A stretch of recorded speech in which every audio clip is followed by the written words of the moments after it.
and elected bodies to have adequate representation of Muslims in every province without reducing a majority of Muslims in a province to a minority or equality.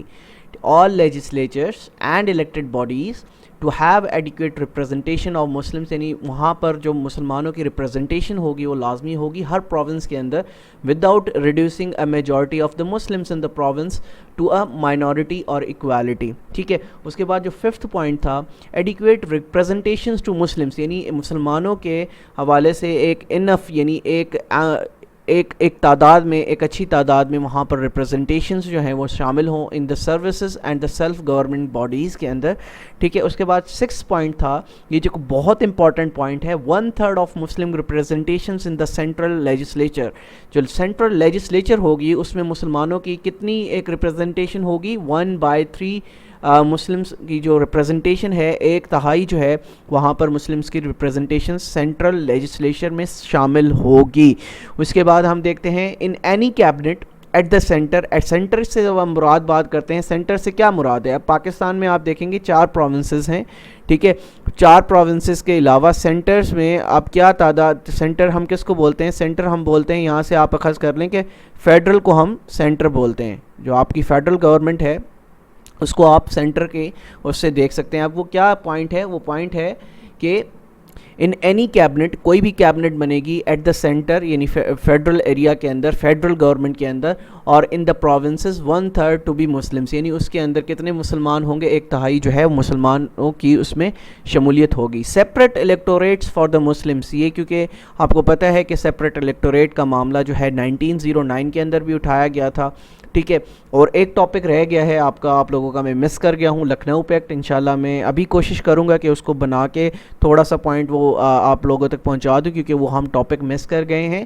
تو Lucknow packet جو کہ 1916 میں ہوا تھا، وہ بھی میں آپ کو انشاءاللہ اس کو بھی ڈسکرائب کر لیتے ہیں، اس کو بھی ڈیٹیل سے آپ لوگوں کو پڑھا دیتے ہیں. تو 8واں پوائنٹ کیا تھا؟ سیپریٹ الیکٹوریٹس کے حوالے سے تھا کہ سیپریٹ الیکٹوریٹس فار دا مسلمس، یعنی مسلمس کے حوالے سے سیپریٹ الیکٹوریٹس وہاں پر موجود ہوں گے. اچھا.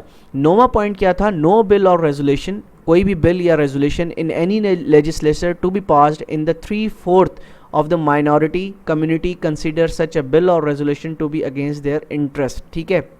تو یہ کوئی بھی بل یا کوئی بھی ریزولیشن جو ہے لیجسلیچر میں پاس جو ہے 3/4 مائنورٹی میں نہیں ہوگی، اور سچ بل اور resolution to be against their interest. اس کے بعد جب ہم آتے ہیں 10th پوائنٹ پہ، یعنی 10واں جو پوائنٹ تھا قائد اعظم کا، any territorial redistribution not to affect the Muslims majority in the Punjab, Bengal and NWFP. وہ کہتے ہیں کہ کوئی بھی جو ٹیریٹوریل ری ڈسٹریبیوشن ہوگی وہ کیا ہوگی کہ وہ کوئی بھی جو ہے اس میں ناٹ ٹو افیکٹ مسلم، یعنی مسلمس کو افیکٹ نہیں کرے گی. میجورٹی ان پنجاب، بنگال جہاں پر مسلمانوں کی تعداد زیادہ تھی، NWFP جو کہ نارتھ ویسٹ فرنٹیئر پروونس تھا، جو کہ آج کل KPK کہلاتا ہے، خیبر پختونخوا کہلاتا ہے. ٹھیک ہے. تو وہ اس پر افیکٹ نہیں کرے گی.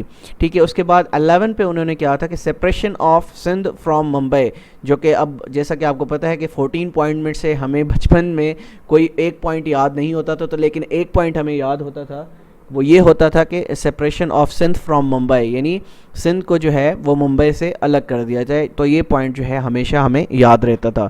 اس کے بعد جو 12th پوائنٹ تھا constitutional reforms in the NWFP and Balochistan, کہ کانسٹیٹیوشنل ریفارمز جو ہیں وہ NWFP میں بھی کیے جائیں گے اور بلوچستان کے اندر بھی کیے جائیں گے. اور اس کے بعد جو ہے full religious freedom to all communities. اب جو فل ریلیجیس فریڈم سے یہاں سے بات آتی ہے کہ اس وہاں پر جتنی بھی کمیونٹیز موجود تھیں، پارسی موجود تھے اور اس کے ساتھ ساتھ عیسائی موجود تھے، تو ان کو کیا تھا کہ فل فریڈم ان کو ملنا چاہیے. آیا وہ مسلمس ہوں، آیا وہ کرسچنس ہوں، آیا وہ پارسیز ہوں، تو ان کو فل فریڈم جو ہے وہ کمیونٹیز کو ملنے چاہیے. اور لاسٹ جو پوائنٹ تھا قائد اعظم کا اس 14 پوائنٹس کے اندر، وہ پروٹیکشن آف مسلمس. ٹھیک ہے. Protection of Muslim rights in religion, یعنی مسلم کے جو رائٹس ہیں ریلیجن کے اندر، ان کے کلچر کے اندر، ان کی ایجوکیشن کے اندر اور ان کی لینگویج کو جو ہے وہ پروٹیکٹ کیا جائے گا. ٹھیک ہے. تو یہ قائد اعظم کے 14 فیمس پوائنٹس تھے.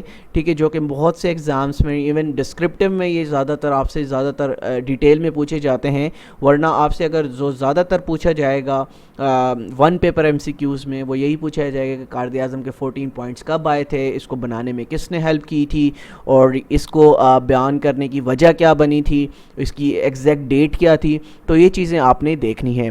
تو انشاءاللہ دیکھیں آج جو ہمارا یہ لیکچرز اگین اسٹارٹ ہوئے ہیں, انشاءاللہ اب میں اسپیڈ اپ کروں گا آج کے حوالے سے, کیونکہ ٹاپکس تیار نہیں تھا, تو اس وجہ سے جلدی جلدی میں نے جو بھی ٹاپک مجھ سے تیار ہو سکا تو وہ میں نے آپ کے خدمت میں پیش کر دیا ہے. انشاءاللہ کوشش کروں گا کہ آگے آنے والے لیکچرز کو اپنے اسپیڈ اپ کروں, 3 سے 4 ٹاپکس آپ کے سامنے ڈسکس کروں, کیونکہ ابھی آپ کو پتہ ہوگا کہ ہم تقریباً 1929 یعنی پاکستان اسٹڈیز میں 1929 تک پہنچ چکے ہیں. اور ہم نے یہ سٹارٹ کہاں سے کیا تھا, یہ آپ کو پتہ ہوگا کہ ہم نے 712 سے پاکستان اسٹڈیز کو سٹارٹ کیا تھا. اس میں ڈفرینٹ امپورٹنٹ ڈیولپمنٹس جتنے ایئرس کے اندر اس دوران ہوئی ہیں وہ ہم سارے جو ہے وہ ڈسکس کرتے ہوئے آ رہے ہیں, اور 1929 تک ہم پہنچ گئے ہیں. تو انشاءاللہ 4 سے 5 لیکچرز میں ہم انشاءاللہ 1947 تک پہنچ جائیں گے, اور 1947 سے مراد ہے کہ ہم تحریک آزادی تک ہم پہنچ جائیں گے. اس کے بعد جتنی بھی امپورٹنٹ ڈیولپمنٹس آج تک ہوئی ہیں وہ پاکستان اسٹڈیز میں ہم کور کریں گے, کیونکہ Pakistan studies and Pakistan affairs یہ دونوں ایک جو ہے انٹرچینجبلی یہ نیم یوز ہوتا ہے. تو یہ دونوں ٹاپکس جو ہیں ہم آہستہ آہستہ لے کر آپ کے سامنے آپ کی خدمت میں شامل ہوں گے. تو امید کرتا ہوں آج کا لیکچر جو ہے وہ مفید ثابت ہوا ہوگا, اس کو نوٹ ڈاؤن کر لیجئے گا. ملتے ہیں انشاءاللہ کل ایک اسلامیات کے لیکچر کے ساتھ. اپنا بہت خیال رکھیے گا. اللہ حافظ.